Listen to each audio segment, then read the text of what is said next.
Hi, this is Brendan Davis from Bedrock Games and the Bedrock blog, and once again I apologize for the sound and back. Before I start, I just want to mention Strange Tales of New England is available. You can pick it up in PDF at DriveThru or at Studio 2, or just go to our website and you'll find a link to both.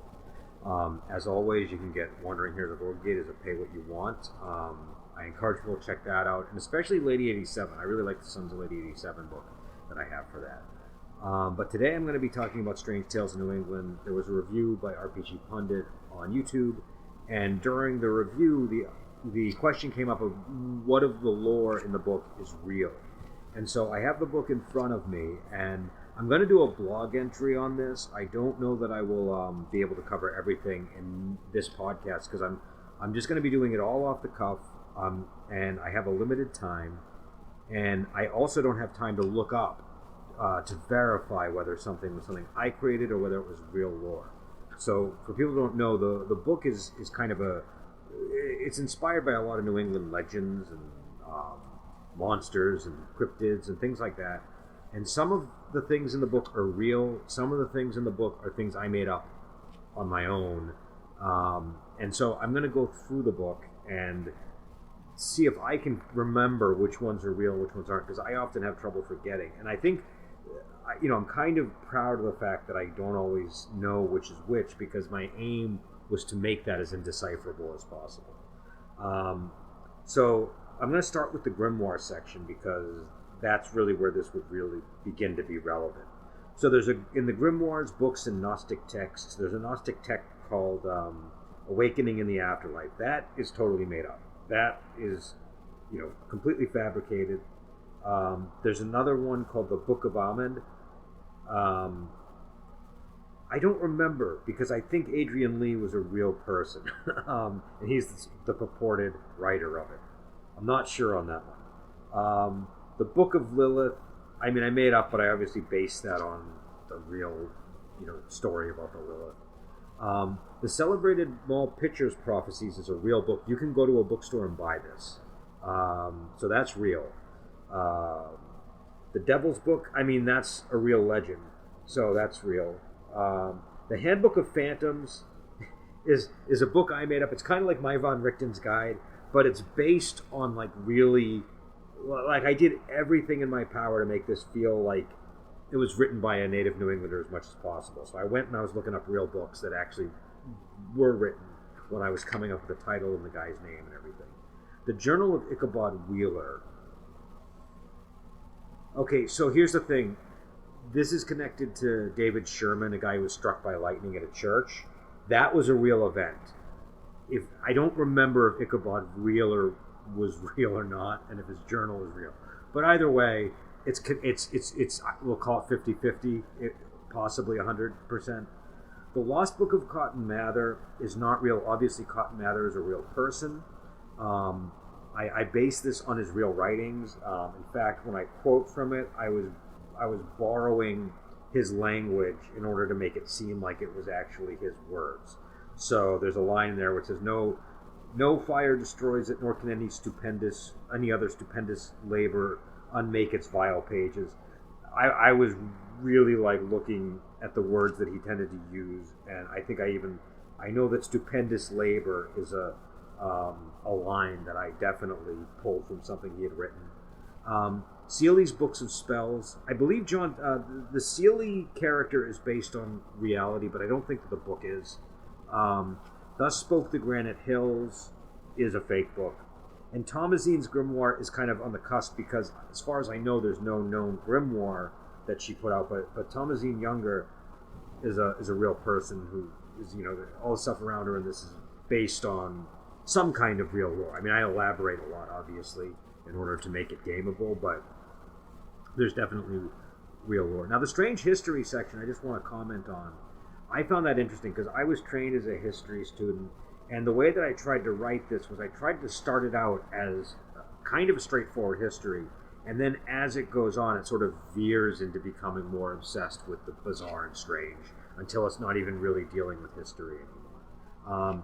And I kind of cleverly structured it so that the real history section is really covering the stuff that I, Brendan Davis, am interested in. And then I'm not really dealing with the stuff that is of less interest to me.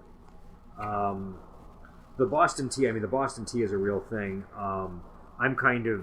I mean, there's not like the lore about the Boston Tea is not real, but there's a lot of mishaps on the Boston Tea, and this is kind of based on. I think if you ask people their sentiments about our commuter system, they'd have this would resonate with them.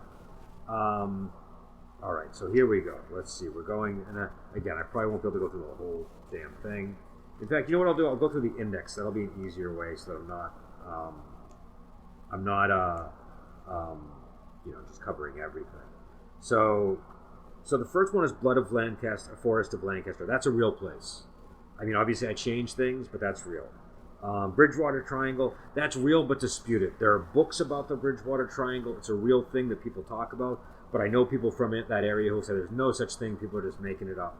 So, people can do what they want with it. Dungeon Rock and Linwood. Dungeon Rock is a real location. There really was a pirate named Thomas Veal. There really was an earthquake that entombed him. Obviously, the stuff with liches and everything, I'm making up all that stuff. But it's all grounded in a real historical event. I kind of fabricated lore around it. High Rock Tower and the Electric Messiah, that's real. That comes right out of the spiritualist movement in Massachusetts. Isabel's Psychic Studio is made up. Madeline's Occult Library is made up, but that's based on my own family history in some ways. Not the stuff involving she's this woman who murdered her husband. So none of that stuff, but just the whole thing about her living in an Italian enclave in Lynn. My mom is from an Italian enclave in Lynn. Like you could call it an Italian enclave in Lynn. I won't go into detail here, but some of her background is based on real stuff to do with my mom. The New England Sea Serpent is real. I've been hearing about that since I was a kid, and there are books going back to like 100 years ago or more on it. The Petrified Man of Harold Parker Forest, that's fake. Dogtown is real. I elaborate considerably. It's associated with Thomasine Younger, but I made up a bunch of people around her. But yeah, that's a real that's a real thing. Lady Angelica Corey, I think I made up. I'm pretty sure I made up. Thomas Benton of Mount Usalaki, that's a real legend.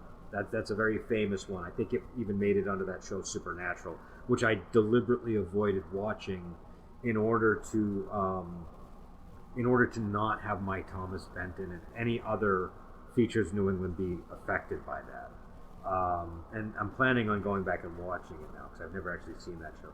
Zombie Dogs of Merrimack, I can't remember. I think it might be based on something real, but I'm not sure. I really can't remember. Denver State Mental Hospital, or Denver State Hospital, that is a real location. I elaborate a lot, but that's the location that Arkham Asylum and Lovecraft is based on, and so that's real. With the caveat that I invented some of the lore. The Beast Below Oakham in Oakham, Massachusetts is real. I can't remember if there's a legend about Beast Below or not. I don't know if that's fake or not. Copp's Hill Burying Ground is real.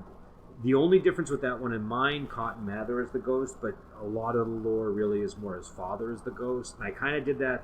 I did that for a number of reasons, but one of them was to kind of streamline things. And plus, I already had another location that had like the ghost of a guy's father in the thing. So I like Cotton Mather as a character. I was fascinated by Cotton Mather. I was reading a lot of biographies about him. I was reading things that he had written. Like The Wonders of the Invisible World, things like that. Not the whole thing, but I was reading portions of it. And I just found him fascinating. And he's obviously a significant person. And just kind of getting to the sort of what role did he play in the Salem witch trials was an interesting thing to sort of look into.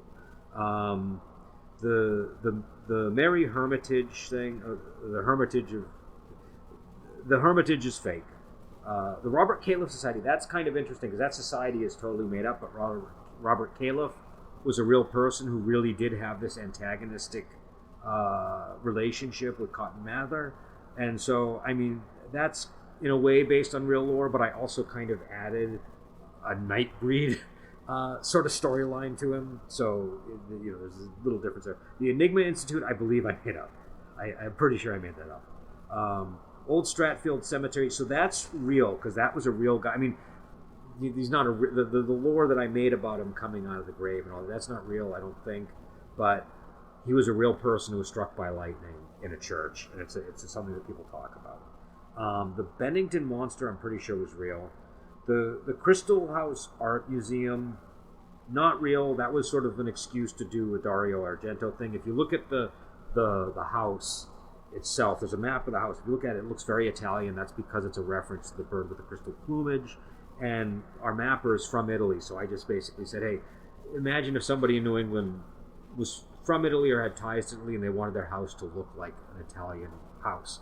Because where I live, there are houses like that, because I grew up in an area where there's a lot of Italian people, and there's an area in North Shore that a lot of people from Sicily say looks kind of like Sicily, and there's some homes there that seem to be modeled after that style of architecture. So I thought it would be kind of interesting. This one is set in Vermont, but I thought it was an interesting idea. The Yankee Faust is that is a real legend, and it's also based on a real story too. I think a Herman Melville story, but I could be wrong. I have to look that up. I know that there was a Herman Melville story that I was inspired by. I think that was it. Madame Sherry's Castle is a real place. Madame Sherry was a real person. I elaborated on it. I turned her into kind of like a frog vampire, but she's a real person. You can look up her history. Winford is totally made up. That's my attempt to make a fake New England town. I felt that was kind of important. That was kind of an homage to Lovecraft, but I did it my own way. The Orchard, I think, was based on a real story. I'm pretty sure Adam Rood, Nico Rood, I think that was real. All Saints Church, I think, was fake. I'm pretty sure. I'm almost positive, but I could be wrong. Wood Island Lighthouse is real. I invented a few things, but not all of the things. I would encourage people to check that out. It's a very interesting location. The Baxter State Park stuff is real. Like the Spectre Moose is a real thing that people talk about. The Stone Throwing Devil is real. One of my history professors at the school I went to wrote a book about it. I was, reading that book as research for this game. Kingsbury University is made up, but it is based on Bradford College. I won't get into that here, but I wanted to base it on that. The Edison Hotel, I think I made up. Mount Flume I made up, but I tried really hard to tie it to real stuff that would have been a thing in Puritan New England. Now, on the monsters, I don't know if I have time to go through all of them, so I won't. Maybe I'll do another episode because I have to get going. But I think what I'm gonna draw everybody's attention to is the Dover Demon. The Dover Demon is an entry in the Monster Manual, and that was the thing that sparked my interest in local cryptid lore ages ago. I was reading a book. I can't remember the name of it, but it had a section on the Dover Demon. I just found it fascinating, and for ages I've been planning it, because Dover is actually on the other side of Boston for me, which takes people who live in the North Shore do not go to the South Shore. People in the South Shore do not go to the North Shore, only because it's like a pain in the ass to get through Boston and get there. It's like the worst trip in the world to get from one side of Boston to the other in that way. So for ages I've been talking about going and doing a trip to Dover, but I haven't done it yet. One of these days I'm going to do it. It was one of the things I regretted not doing for this book. But the Dover Demon is real. It's a real story people talk about. You can look at it. There was a real thing that happened in Dover. All these kids had this account of this thing they saw. Some people thought that it was like a baby moose that was being misidentified. Some people thought it was an escaped monkey. Some people thought it was an alien. And I kind of turned it into what I thought would be an interesting monster. And so, yeah, so, again, that's the that's the stuff that was, sort of drawn from real world things. I will say the two scenarios that I did are made up, but they're very much based on like real, like the one about the fatal portent, that is all real geography. I had to make up some stuff, like you can't use somebody's real art museum or whatever. And the Chandler House, that's not real, but that building is based on real architecture that exists here. And I think there's an authenticity to that adventure. If you live here, it feels very connected to like what New England looks like and feels like. Obviously, there's a lot of invented stuff. That particular adventure, portions of it are kind of like my way of doing a kind of Frankenstein type thing. There's no Frankenstein monster, but I wanted like a guy who was obsessed with magic, and it drove him to do all these horrible things.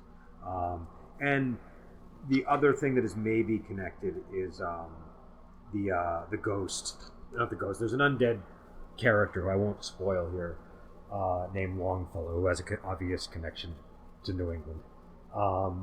And so yeah, so that's what I can do off the top of my head. I'll probably do a blog entry when I have time and maybe get into it. I just wanted to kind of address that because it came up and people seemed a little interested. So there you go. And I will talk to you later.